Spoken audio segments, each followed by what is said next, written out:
하나님 말씀은 이사야서 55장 6절에서 9절까지 말씀입니다.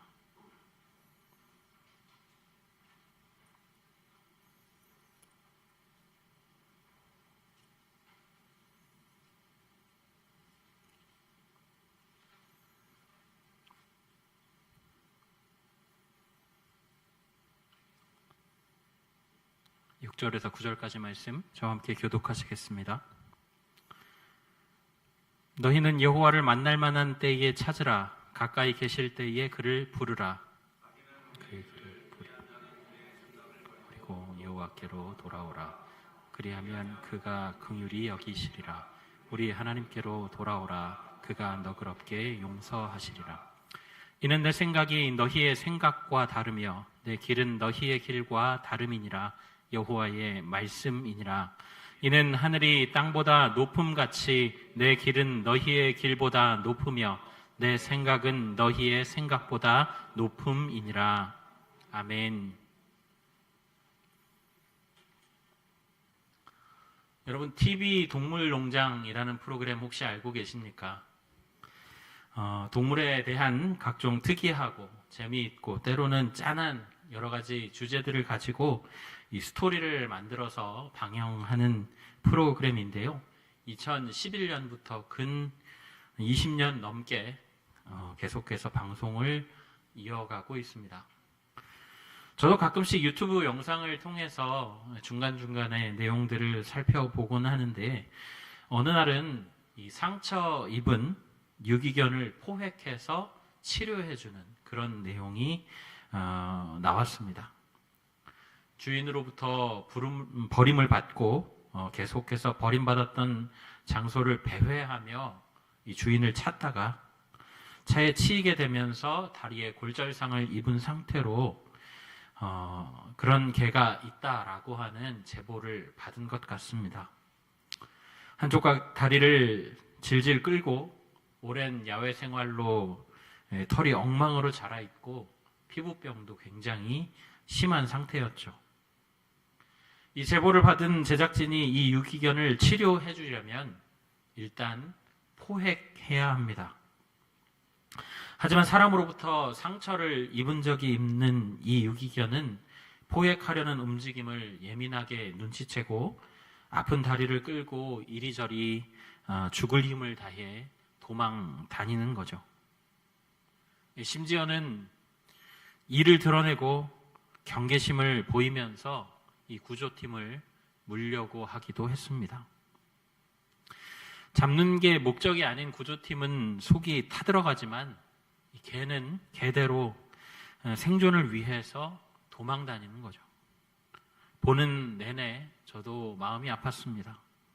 자신을 붙잡으려는 게 아니라 구하려는 마음이라는 걸 저 개도 알아주면 참 좋을 텐데, 순순히 따라주면 훨씬 편하고 안전할 텐데 라고 하는 마음으로 내내 마음 졸이면서 보게 되었습니다. 우리가 오늘 말씀을 이런 이해 속에서 좀 살펴보았으면 좋겠는데요. 오늘 말씀은 이사야서의 말씀입니다. 참 흥미로운 것이 성경이 구약 39권, 신약 27권으로 합쳐서 66권으로 구성되어 있듯이 이 이사야서도 66장으로 구성되어 있습니다. 성경처럼 1장부터 39장까지, 40장부터 66장까지 정확하게 두 부분으로 나뉘어 있는 것을 우리가 알 수가 있죠. 성경이 앞에 39권은 아담이 따먹은 선악과 때문에 세상이 저주받은 이야기를 담고 있고, 뒤에 27권은 그 저주받은 세상을 위해 하나님이 아들 예수님을 보내주셔서 구원하시는 그런 내용이 담겨 있는 것처럼 이사야서 역시도 앞에 39장은 회개하고 하나님께로 돌아오기를 거부하는 그 이스라엘 백성들에 대한 심판 메시지를 담고 있고, 뒤에 27장은 그 백성을 구원하실 메시아에 대한 이야기를 담고 있습니다. 여기에 이사야라는 책의 제목, 이 이사야라고 하는 이름이 또 하나님은 구원이시다라고 하는 의미를 가지고 있으니까요. 이 이사야서는 그 자체가 성경의 축소판이라고 할 수 있다라는 것이죠. 굉장히 당연히 중요한 책입니다. 이 이사야서의 핵심 메시지를 따지자면 한마디로 말하면 진노 중에 긍휼이다라고 표현할 수 있을 것 같습니다. 하나님께서 깊은 분노 가운데에서도 불쌍히 여기는 마음을 버리지 않으신다라는 거죠. 여러분 상상해 보신 적이 있습니까? 하나님이 분노하시면 그 분노는 누구도 막을 수 없습니다. 말씀으로 세상을 지으셨듯이 말씀으로 세상을 뒤엎어 버릴 수 있는 권한과 능력을 가신 분이 바로 하나님이시죠. 굳이 하나님은 참으실 필요가 없습니다. 인간에게 화가 나신다면 내가 너희를 창조한 걸 후회한다. 너희는 우주의 먼지가 되어라 하고 가루로 만들어 버리시면 그만이죠. 새로 만드시면 됩니다. 그러나 그렇게 하지 않으시죠. 참고 참으시다가 끝내 독생자 아들을 죽이면서까지 구원해내시는 하나님의 이해할 수 없는 사랑입니다. 성경은 그 사랑을 긍휼이라고 표현하죠. 오늘 말씀도 그 긍휼에 관련된 이야기입니다. 오늘 먼저 우리 본문 6절을 다시 한번 함께 읽어보실까요? 6절 말씀 함께 읽겠습니다. 너희는 여호와를 만날 만할 때에 찾으라. 가까이 계실 때에 그를 부르라. 여러분 우리가 하나님을 언제 찾고 부르는지 일반적인 상황이라면 언제 찾고 부르는지를 한번 생각해 보겠습니다. 인간이란 존재가 참 간사합니다. 일이 잘 풀리고 우리가 원하는 대로 잘 이루어지면 하나님을 찾지 않습니다. 그런데 뭔가 일이 잘 안 풀리고 꼬이고 문제가 생기고 그리고 힘들게 되게 되면 우리가 하나님을 그제서야 찾게 되는 것이죠. 그런데 성경이 뭐라고 얘기합니까? 여호와를 만날 만한 때에 찾으라. 가까이 계실 때에 부르라. 생각해보면 하나님이 지금 어디 계시죠? 구름 위에 계십니까? 아니죠. 하나님은 우리 안에 계십니다. 예수님을 믿고 그분이 길이고 진리고 생명 되심을 우리의 입술로 고백할 때에 우리 안에 성령 하나님을 보내주십니다. 여러분 지금이 우리가 사는 이 시대가 인간의 전 시대를 통틀어서 하나님과 가장 가까이 있는 시대입니다. 구약 시대를 한번 생각해 보십시오. 그때는 아무나 하나님을 만날 수가 없었습니다. 정해진 사람, 제사장이라든지 선지자라든지 특별한 모세 같은 특별한 지도자들은 만날 수 있었지만 아무나 만날 수는 없었죠. 장소 역시도 제사를 드리는 성전에서 정해진 장소에서만 가능했던 것을 우리가 볼 수 있습니다. 그렇지 않은 사람들은 함부로 하나님 앞에 나가면 죽게 됩니다. 하나님은 아주 작은 죄도 용서하실 수 없는 완전한 선이시기 때문에 죄인인 우리가 그의 허락 없이 하나님의 거룩한 영역에 들어가게 되면 이 죽음으로 대가를 치를 수밖에 없다라는 거죠. 그러나 지금은 예수님께서 오셔서 우리 죄를 모두 사해 주셨기 때문에 그분을 믿기만 하면 하나님께서는 아무 때나 어디서나 하나님 앞에 나아갈 수 있는 권세를 허락해 주셨습니다. 다시 말하면 하나님을 만날 때가 바로 지금이라는 것입니다. 가까이 계실 때가 언제입니까? 바로 지금이라는 것입니다. 그러니 우리가 6절 말씀을 이 이해를 가지고 다시 한번 설명을 해본다면 이렇게 말씀드릴 수 있습니다. 너희는 지금 여호와를 찾아라. 너희는 지금 여호와를 부르라. 우리가 6절 말씀을 이렇게 이해한다면 이어서 7절 말씀과 연결해서 읽어야 합니다. 7절 말씀은 이렇게 기록되어 있습니다. 제가 한번 읽어드릴게요. 악인은 그의 길을, 불의한 자는 그의 생각을 버리고 여호와께로 돌아오라. 그리하면 그가 긍휼히 여기시리라. 우리 하나님께로 돌아오라. 그가 너그럽게 용서하시리라. 이사야서에 등장하는 악인은 이스라엘 백성입니다. 인류 중에서 하나님께서 선택하시고 아브라함 때부터 시작해서 계속해서 돌보셨던 바로 그 백성이죠. 우리가 성경을 봐서 알지만 하나님께서 그들을 위해 얼마나 많은 일들을 하셨습니까? 애굽의 10가지 재앙을 일으켜서 백성들을 출애굽시키셨습니다. 홍해를 가르시고 백성들을 마른 땅 건너듯이 건너게 하셨습니다. 광야에서 헤맬 때는 구름 기둥, 불 기둥으로 돌보시고 가나안 땅 들어갈 때에는 하나님 말씀만 잘 따르게 되면 이 승리하게 하시고 그 땅을 차지하게 하시며 사사 시대에는 이방 민족이 쳐들어오면 사사를 보내서 이기게 하시고 뭐 따져보면 우리가 입이 아플 정도로 하신 일들이 많습니다. 그런데 그럼에도 불구하고 그렇게 보살피시는데도 불구하고 정신 못 차리고 하나님 배신하고 마음을 아프게 하고요. 사실은요, 우리가 이렇게 젠틀하게 이야기할 필요가 없는 사람들입니다.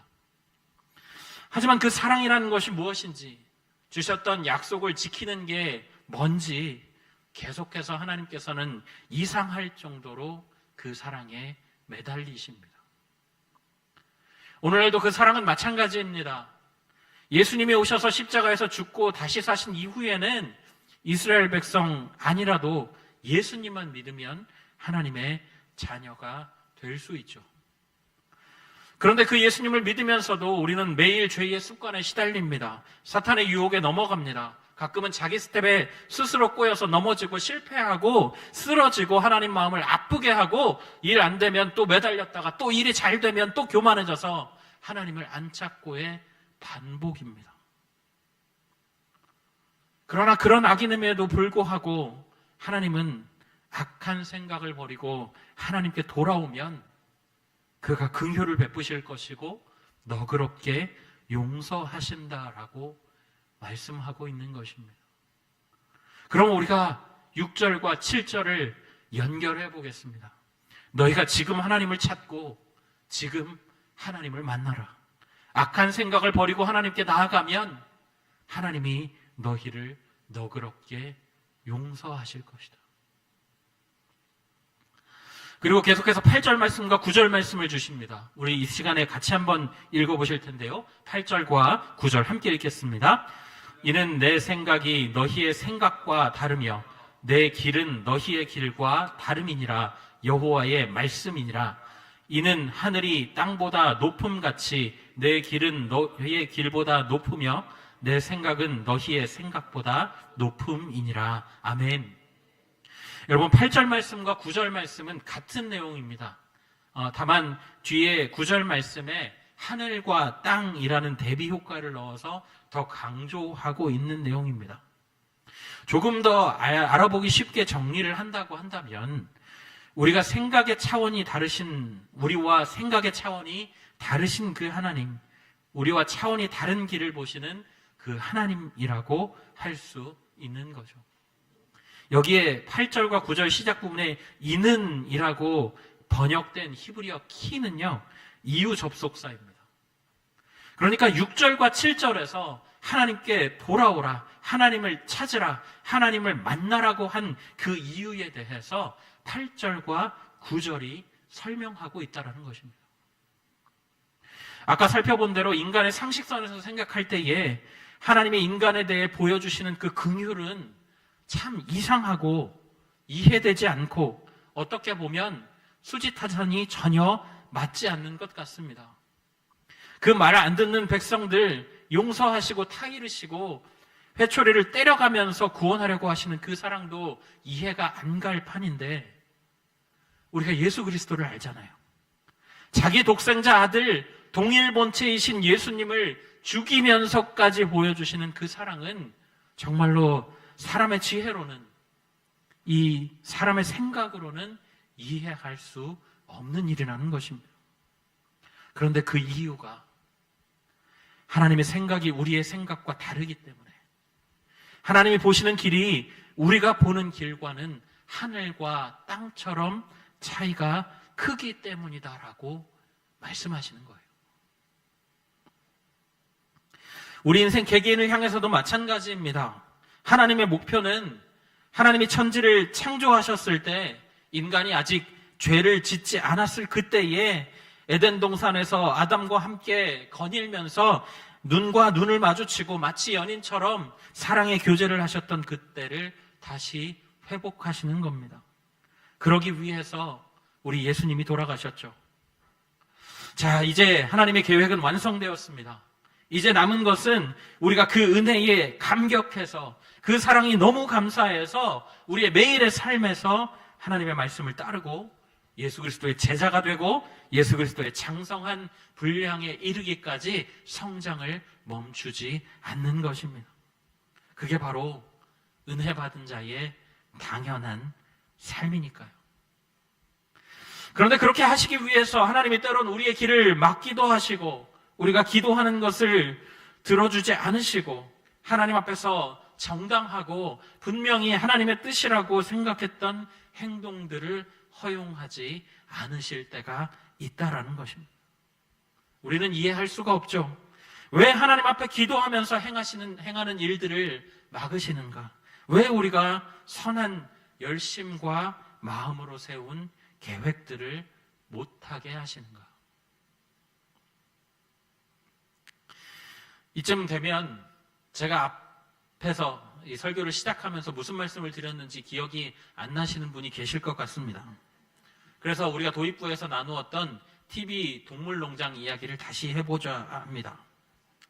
기억이 안 나시는 분들을 위해서 제가 간단하게 설명을 드리면 주인에게 버림받고 교통사고까지 당한 유기견을 치료하기 위해서 구조팀이 갔는데 유기견이 자꾸 도망다녀서 포획하지 못하는 그런 안타까운 상황이었다라고 말씀을 드렸습니다. 여러분, 유기견보다 시야가 넓고 계획적인 인간은 유기견을 구조하기 위한 전 단계로 포획하려고 하지만 유기견 시각에선 그냥 자기를 잡으려는 인간들만 보입니다. 인간은 유기견을 안전하게 치료하려고 하지만 유기견은 그 계획을 알 리가 없다라는 거죠. 여기서 우리는 이런 생각을 하게 됩니다. 아, 유기견과 인간 사이에는 가늠할 수 없는 사고 수준의 차이가 있구나. 여러분, 마찬가지입니다. 영원부터 영원을 보시는 하나님, 모든 것을 아시고 모든 것이 가능하시며 모든 것을 주관하시는 그 하나님과 당장 10초 뒤에 무슨 일이 일어날지 모르는 인간과는 하늘과 땅 차이만큼의 사고 수준 차이가 있다라는 거죠. 하나님 우리를 위해서 가장 좋은 것을 주기 원하십니다.